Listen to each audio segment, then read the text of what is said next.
Hey everyone, welcome to my first YouTube video.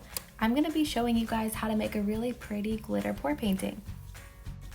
I recently set up a little art studio in my apartment, so I'm super excited to finally be able to do all of my crafts and all of my paintings here instead of having to go somewhere else.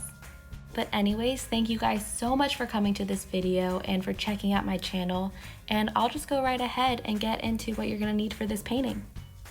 First, you're going to need some cups, and then you're going to also need something that you can stir your paint with. You can use popsicle sticks. I had some plastic utensils on hand, so that's what I chose to use. So in order to create a beautiful pour painting, you're going to need a pouring medium that you can mix with your paints. I'm using Flood Floetrol. You can buy this at Home Depot.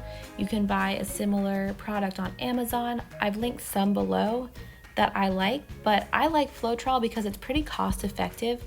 But what Floetrol is it's a pouring medium that you mix with paints, and it just makes the paint super flowy, super organic, super just able to move around the painting in a really beautiful, natural way.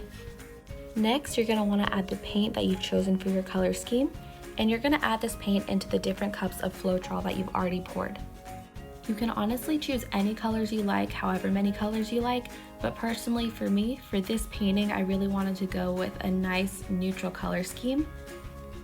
For the neutral color scheme that I selected for this painting, I decided to stick to tan, gold, and white paints.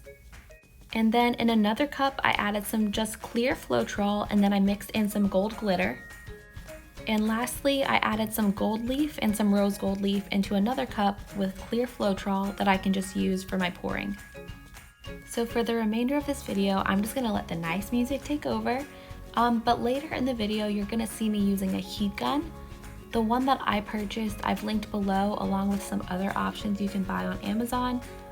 But basically the heat gun, when you use it, it gets rid of air bubbles, it kind of spreads things out, and you can really mold the painting to what you really want it to look like. So I just like using it as a finishing touch. Again, thank you guys so much for watching, and I hope you enjoy the next part of this video, so cue the music.